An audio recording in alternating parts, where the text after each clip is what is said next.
नमस्कार साथियों, मेरा नाम है आर.के. सिंह। संस्कृति पीसीएस यूट्यूब चैनल पर आप सभी का स्वागत है।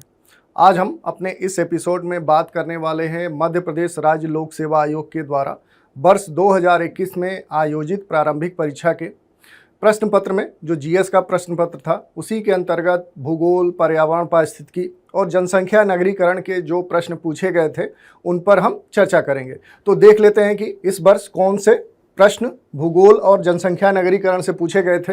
इसमें जो पहला प्रश्न है वो है, जनगणना वर्ष 2011 में भारत की कुल जनसंख्या 121 करोड़ में नगरीकरण का जो स्तर था, जो प्रतिशत था, वो इनमें से क्या था। पहला विकल्प है 33.15%, बी विकल्प है 32.15%, सी कह रहा है 30.15% और डी कह रहा है 31.15%। तो वर्ष 2011 का जो सेंसस का जो आंकड़ा आया था, उसमें अगर हम नगरीय जनसंख्या का प्रतिशत देखें तो उसमें जो आंकड़ा आया था उसमें ये 31.6% था। और ये जो आंकड़ा है इन चारों विकल्पों में जो सबसे नियरेस्ट है वो कौन सा है, वो है 31.15%, यानी 31.15%। तो इससे सबसे नियरेस्ट ये क्या है कि ये आंकड़ा, इस आधार पर इस प्रश्न का जो सही उत्तर होगा वो कौन सा होगा, 31.15%। अब इसी से जुड़े हुए अगर कुछ तथ्यों की बात करें तो भारत में जो ये सेंसस 2011 आया था, इसमें अगर हम सर्वाधिक नगरीय जनसंख्या प्रतिशत वाले राज्यों की बात करें, क्योंकि ये भी प्रश्न आपसे पूछ सकता है कि इस सेंसस में अगर हम बात करें तो सर्वाधिक नगरीय जनसंख्या प्रतिशत वाले अगर राज्यों और टॉप 3 राज्यों की बात करें तो इसमें जो पहला स्थान आता है वो किस राज्य का आता है, तो पहले स्थान पे कौन सा है, तो वो गोवा है। और यहाँ का जो प्रतिशत है वो सबसे अधिक है और ये प्रतिशत लगभग क्या है कि 62.2% है, यानी कि 62.2% है। दूसरे स्थान पे किसका है, तो जो पूर्वोत्तर का मिजोरम राज्य है, जो मिजोरम राज्य है ये दूसरे स्थान पे है। यहाँ जो प्रतिशत है वो क्या है कि 52.1% है। और तीसरे स्थान पे जो राज्य आता है वो कौन सा है, वो है तमिलनाडु। वो कितना है, तीसरे स्थान पे है तमिलनाडु। तो ये 3 राज्य आपसे पूछे जा सकते हैं, ये आपके लिए महत्वपूर्ण है। इसी के साथ अगर हम अन्य तथ्यों की बात करें तो इससे जुड़े हुए जो फैक्ट्स आपसे पूछे जा सकते हैं उनमें ये पूछा जा सकता है कि अगर हम देखें तो इस सेंसस के अनुसार सबसे अधिक शहरीकृत राज्य, अगर भारत में देखें तो सबसे अधिक जो शहरीकृत राज्य है, अगर उनकी बात करें तो भारत में जो पहले स्थान पे है वो कौन सा राज्य है, तो वो तमिलनाडु है। तमिलनाडु ये साउथ का राज्य है। दूसरे अगर स्थान की बात करें कि दूसरे स्थान पे सबसे अधिक शहरीकृत राज्य भारत का कौन सा है, तो वो कौन सा है, वो राज्य आपका केरल है। और तीसरे स्थान पे कौन सा राज्य है, वो है महाराष्ट्र। तो ये भी आपसे पूछ सकता है। और इसी के साथ अगर हम बात करें तो भारत में जो कुल शहरी जनसंख्या है, ये आंकड़ा भी आपको आना चाहिए कि इस सेंसस 2011 के अनुसार भारत में कुल शहरी, या इसको नगरी भी पूछता है, नगरी जो जनसंख्या है वो कितनी है। ठीक है, तो ये क्या है कि लगभग 377 मिलियन है। और इसी से जुड़ा हुआ दूसरा पूछ सकता है कि कुल ग्रामीण जनसंख्या कितनी है, तो वो क्या है कि शहरी जनसंख्या के 2 गुने से भी लगभग आसपास है। और वो कितनी है, वो लगभग 833.1 मिलियन है। तो ये आंकड़े आपके लिए महत्वपूर्ण हो सकते हैं जो इस प्रश्न से जुड़े हुए हैं। इसमें एक प्रश्न अभी तक नहीं आया है जो आपसे पूछ सकता है कि ग्रामीण आबादी के साथ कहें तो भारत में सबसे अधिक ग्रामीण आबादी वाला राज्य कौन सा है। ये प्रश्न अभी कोई भी आयोग नहीं पूछा है। तो ये भी आपसे पूछ सकता है कि भारत में अगर हम देखें तो 89.9% ग्रामीण जो ग्रामीण आबादी है ये कहाँ पर वास करती है? तो जो हिमाचल प्रदेश है ये क्या है कि भारत का नंबर 1 है, यानी कि पहले स्थान पे है जहां पर ग्रामीण आबादी सबसे अधिक है। और जो दूसरा स्थान है वो कौन सा है? तो दूसरे स्थान पे बिहार राज्य का नाम आता है। तो ये भी दोनों फैक्ट्स आपके लिए महत्वपूर्ण हो सकते हैं। तो ये हमने देख लिया। अगला प्रश्न देख लेते हैं। ये कह रहा है कि निम्नलिखित सघन जनसंख्या वाले क्षेत्रों में से कौन सा क्षेत्र कृषि पर प्रत्यक्ष रूप से निर्भर नहीं है? यानी कि ये 4 क्षेत्र दिए गए हैं। पहला क्षेत्र कौन सा है? तो वो है नील नदी की निचली घाटी वाला क्षेत्र।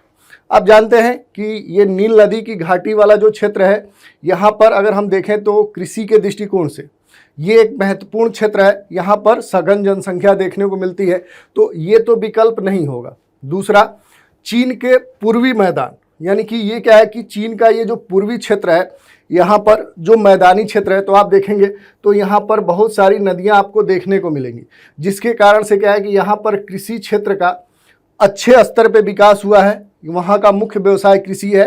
तो इस आधार पर अगर हम देखेंगे तो ये भी विकल्प आपका सही नहीं होगा। तीसरा है सी, जावा द्वीप। तो इसको अगर आप मैप पे देखेंगे तो यहाँ पर क्या है कि ये आपको जावा और सुमात्रा द्वीप देखने को मिलेगा। यहाँ भी क्या है कि यहाँ पर भी जो जनसंख्या है वो मूल रूप से क्या है कि अन्न पर आधारित है, या कह सकते हैं कि यहाँ का जो व्यवसाय है वो सीमित स्तर पे कृषि है। तो इस स्तर पे देखें तो ये भी जो विकल्प है ये भी गलत हुआ। डी कह रहा है कि उत्तर पूर्वी संयुक्त राज्य अमेरिका, यानी कि सबसे जो उत्तर वाला जो रीजन है, ठीक है, यानी कि जो ये यूएसए है, संयुक्त राज्य अमेरिका, इसका जो उत्तरी क्षेत्र है, तो इसका उत्तरी क्षेत्र आपको यहाँ क्या है कि इस कनाडा के उत्तर में, या ये कहें कि उत्तर पश्चिम में क्या है कि ये यूएसए का अलास्का राज्य है। ये कौन सा क्षेत्र है? तो ये अलास्का राज्य है। और ये क्या है कि उच्च अक्षांशीय क्षेत्र में अवस्थित है। यहाँ पर कृषि के लिए अगर देखें तो अनुकूल स्थिति नहीं है। और यहाँ पर लोगों का अगर कहें कि उनके भोजन का जो मुख्य साधन है वो क्या है, कृषि ना होकर क्या है कि इस क्षेत्र में मत्स्य है, या मत्स्य पालन, मत्स्य उत्पादन, या कह सकते हैं कि यहाँ पर जो इससे जुड़े हुए जो विभिन्न कार्य हैं उन्हीं के द्वारा यहाँ के लोग अपना जीवन यापन करते हैं। तो इस आधार पर देखें तो इसका जो सही उत्तर होगा वो होगा यहाँ का जो संयुक्त राज्य अमेरिका का जो उत्तरी अलास्का राज्य है, ये पूरा जो क्षेत्र है ये मूल रूप से क्या है कि यहाँ पर जो लोग निर्भर हैं वो कृषि क्षेत्र पर निर्भर नहीं है, बल्कि क्या है कि यहाँ मत्स्यन पर ये निर्भर है। तो ये आपका सही उत्तर हो गया। इसी को अगर मैप पे आप देखना चाहें तो थोड़ा सा ये लार्ज मैप है। ये क्या है कि आपका जो नॉर्थ अमेरिका का यूएसए जो देश है वो है, इसके ऊपर आएंगे तो ये कनाडा है, नीचे मैक्सिको है, और ये वाला जो क्षेत्र है कनाडा से सटा हुआ, ये क्या है कि इसी यूएसए यानी कि संयुक्त राज्य अमेरिका का अलास्का प्रांत है।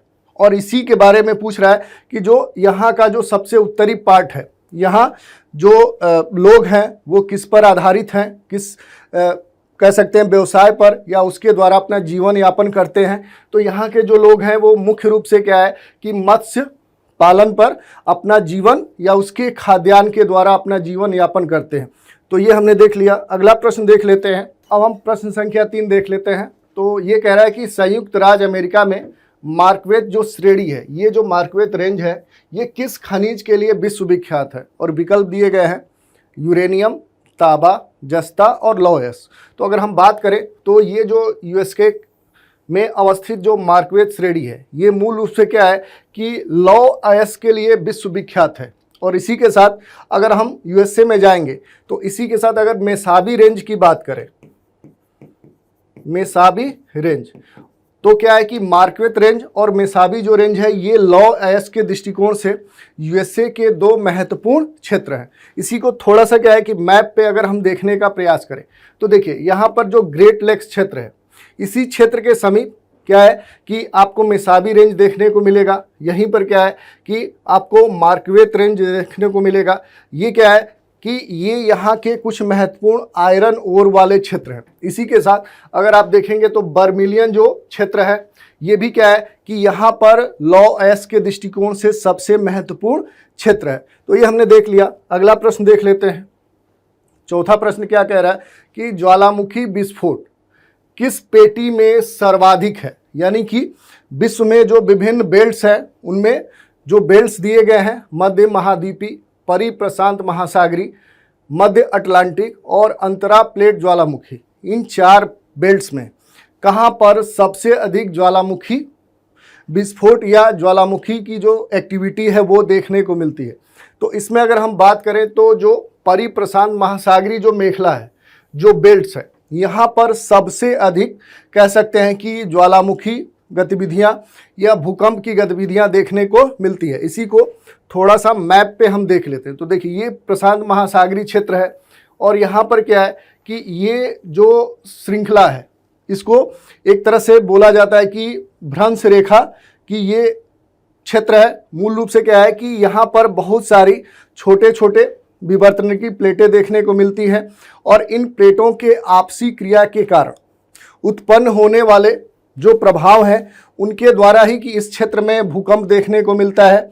और उसके बाद क्या है कि इस क्षेत्र में ज्वालामुखी प्रक्रिया भी देखने को मिलती है। जैसे अगर हाल के घटनाओं को देखें तो अभी हाल में इसी रिंग ऑफ फायर, जो इसको क्या बोलते हैं, पैसिफिक रिंग ऑफ फायर, यानी कि प्रशांत महासागरीय जो परिमेखला है, ये जो पूरा क्षेत्र है ये मूल रूप से क्या है कि ये भूकंपी जोन में आता है। और इसी क्षेत्र में क्या है कि ज्वालामुखी की विभिन्न घटनाएं देखने को मिलती है। जैसे हमने बताया कि ताइवान में हाल ही में बड़े स्तर का भूकंप आया, क्योंकि ताइवान कहाँ अवस्थित है, तो मूल रूप से क्या है कि इसी पैसिफिक रिंग ऑफ फायर की क्षेत्र में वो अवस्थित था, जिसके कारण से वहाँ पर लगभग 7.5 तीव्रता का भूकंप देखने को मिला। तो ये आपका उत्तर हुआ कि इस पूरे क्षेत्र में क्या है कि बड़े स्तर पे क्या है कि ज्वालामुखी घटनाएं देखने को मिलती हैं और इसी कारण से क्या है कि इस पूरे क्षेत्र को अग्नि वलय के नाम से भी जाना जाता है।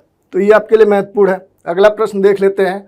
ये कह रहा है कि संयुक्त राष्ट्र के द्वारा वर्ष 2023 को घोषित किया गया है, यानी कि जो वर्ष 2023 था तो यूनाइटेड नेशन के द्वारा किस रूप में इस वर्ष को घोषित किया गया।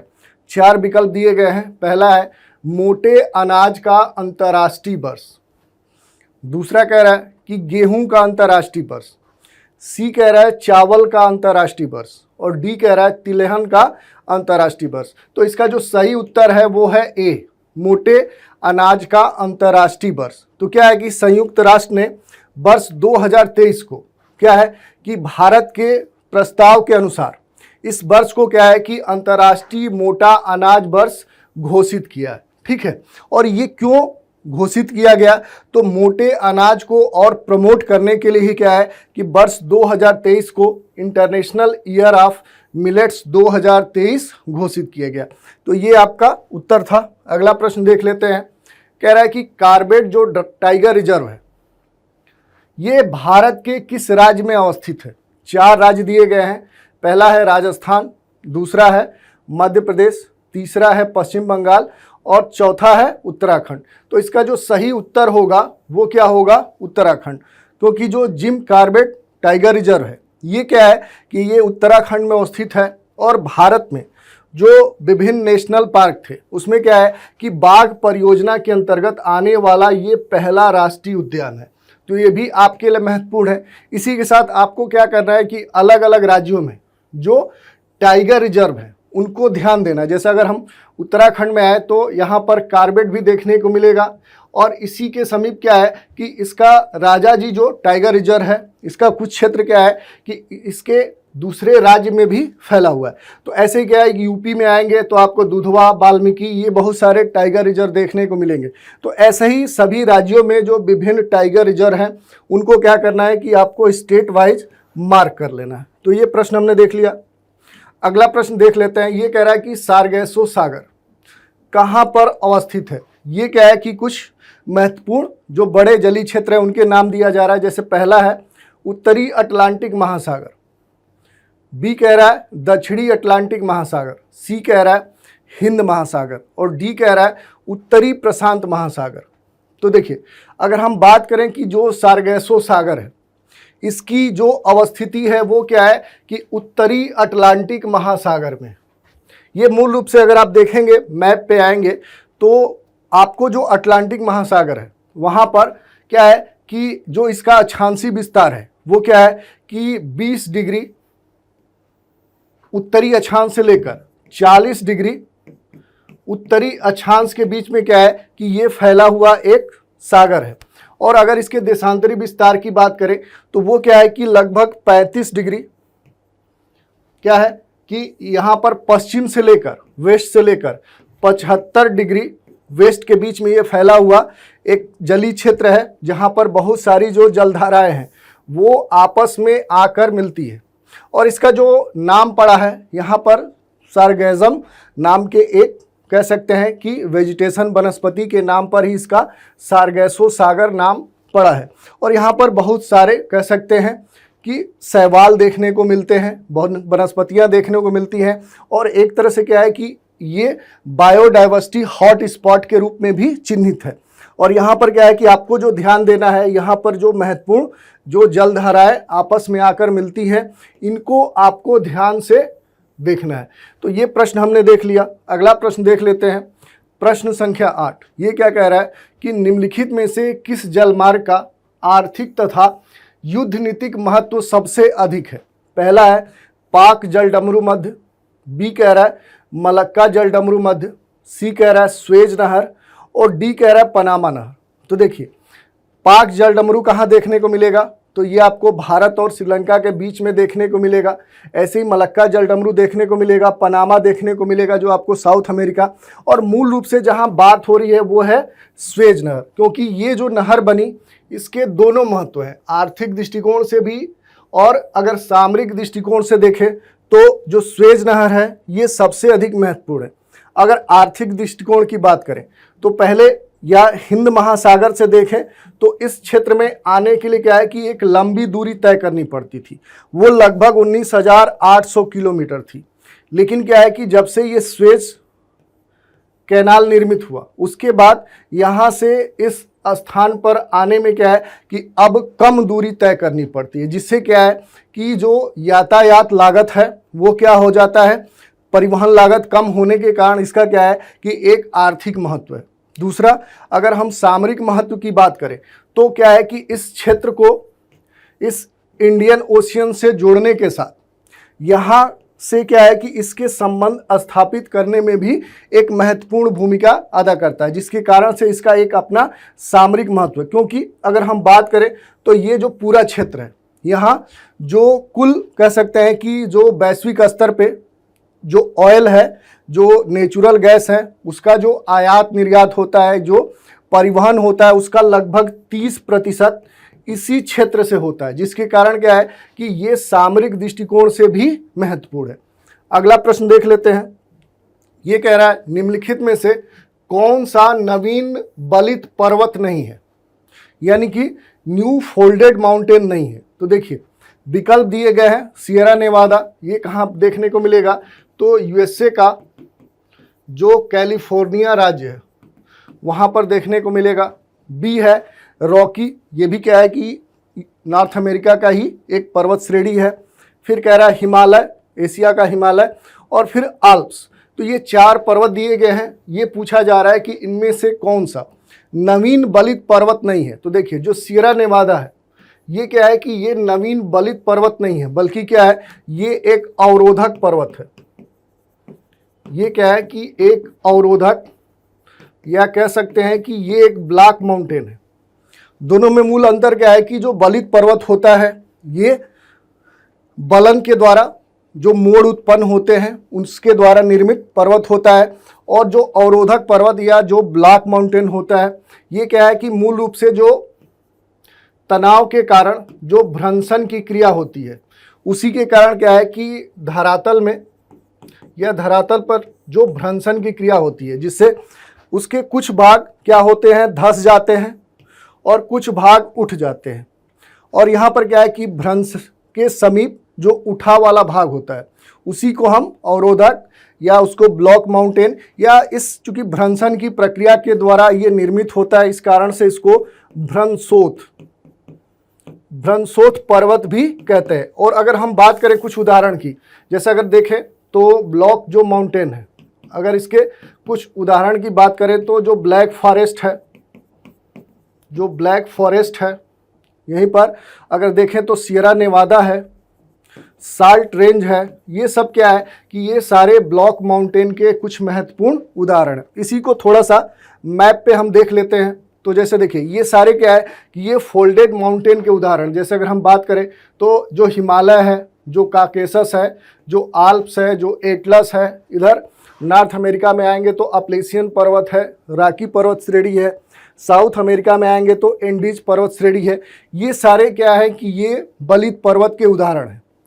लेकिन अगर हम यहीं पर यूएसए के पास आएंगे तो हमें कौन सा पर्वत देखने को मिलेगा, तो यहीं पर हमें सियरा नेवादा देखने को मिलेगा। इसकी जो अवस्थिति है रॉकी पर्वत के क्या है, पश्चिम में है। और सियरा नेवादा के और पश्चिम में आएंगे तो आपको यहीं पर कोस्ट रेंज देखने को मिलेगा, कोस्ट रेंज पर्वत श्रेणी देखने को मिलेगा। इसके अगर उत्तर में आएंगे तो यहाँ पर क्या है कि इस श्रेणी के कोलोरेडो पठार देखने को मिलेगा, कोलोरेडो पठार। और ऊपर जाएंगे तो यहाँ पर आपको ग्रेट बेसिन देखने को मिलेगा। तो ये क्या है कि यहाँ से जुड़े हुए कुछ महत्वपूर्ण तथ्य थे। अगला प्रश्न देख लेते हैं, प्रश्न संख्या 10। ये क्या कह रहा है कि कौन से दो देशों को मैकमोहन जो रेखा है वो विभक्त करती है, यानी कि किन दो देशों के बीच में जो मैकमोहन रेखा है वो अवस्थित है।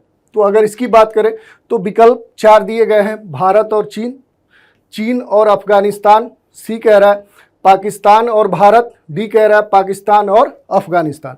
तो इसका जो सही उत्तर होगा वो होगा भारत और चीन। अगर हम बात करें तो वर्ष 1914 में जो शिमला समझौता हुआ था, इसी के अंतर्गत क्या है कि भारत और चीन के बीच में एक काल्पनिक सीमा रेखा का निर्धारण किया गया था, जिसको हम क्या बोलते हैं, मैकमोहन रेखा बोलते हैं। और वर्तमान में क्या है कि ये खासे चर्चा में बना हुआ है, क्योंकि इस रेखा को वर्तमान में चीन मानने से इनकार कर रहा है। क्योंकि चीन का ये कहना है कि जब इस सीमा रेखा का निर्धारण हुआ था तो उस समय इसमें क्या है कि तिब्बती जो प्रतिनिधि थे वो भाग लिए थे, और चीन क्या है कि तिब्बत को एक स्वतंत्र देश का दर्जा नहीं देता है, जिसके आधार पर लगातार जो भारत का अरुणाचल क्षेत्र है, अगर हम बात करें कि ये क्या है कि भारत का जो अरुणाचल प्रदेश है इस पर लगातार चीन दावे कर रहा है, यानी कि यहाँ पर जो ये मैकमोहन लाइन है इसको वो मानने से इनकार कर रहा है। और हाल में ही बहुत सारी ऐसी घटनाएं हुई जिसके कारण से ये जो रेखा है ये चर्चा में बनी हुई है। तो ये हमने देख लिया। इसमें भी क्या है कि अगर अन्य देशों की बात करें, जैसे अगर भारत पाकिस्तान की बात करें, तो भारत पाकिस्तान में जो विभाजन रेखा है या जो अंतर्राष्ट्रीय रेखा है उसको हम रेड क्लिफ रेखा बोलते हैं। जैसे भारत और चीन के बीच में मैकमोहन रेखा है, वैसे ही क्या है कि भारत पाकिस्तान के बीच में जो रेखा है उसको रेड क्लिफ बोलते हैं। और अगर हम भारत अफगानिस्तान की बात करें तो इनके बीच में जो अंतर्राष्ट्रीय रेखा है उसको डुरंड रेखा बोलते हैं। तो ये भी आपके लिए महत्वपूर्ण हो सकता है। अगला प्रश्न देख लेते हैं। अगला प्रश्न क्या कह रहा है, प्रश्न संख्या 11। जो ट्रक कृषि है ये संबंधित है इनमें से किससे? पहला है साग सब्जी से, बी है दूध से, सी है अनाज से, और डी है पोल्ट्री फार्म से, मुर्गी पालन से। तो देखिए मूल रूप से अगर हम ट्रक कृषि की बात करें तो इसका जो संबंध है वो साग सब्जी से है। ये क्या होता है, किसी निर्धारित क्षेत्र में किसी भी निश्चित निर्धारित क्षेत्र के लिए क्या है कि वहाँ के लिए कुछ खास फल साग सब्जियों का उत्पादन किया जाता है, और निश्चित समय अंतराल पे क्या है कि ट्रकों के माध्यम से वहाँ पर पहुँचाया जाता है। तो इस प्रकार की जो निर्धारित निश्चित क्षेत्र में कृषि की जाती है उसी को ट्रक फार्मिंग बोला जाता है। तो इसका सही आपका उत्तर हो जाएगा साग एवं सब्जी। तो इस तरह से हमने देख लिया कि वर्ष 2021 में एमपीपीएससी के द्वारा जो जीएस का प्रश्न पत्र आया था उसमें भूगोल, पर्यावरण और जनसंख्या नगरीकरण के जो प्रश्न थे उन पर हमने चर्चा कर ली। इसके अगले एपिसोड में इसके अगले वर्ष के प्रश्न पत्र पर भी हम चर्चा करेंगे। तो आज के इस एपिसोड में इतना ही। धन्यवाद।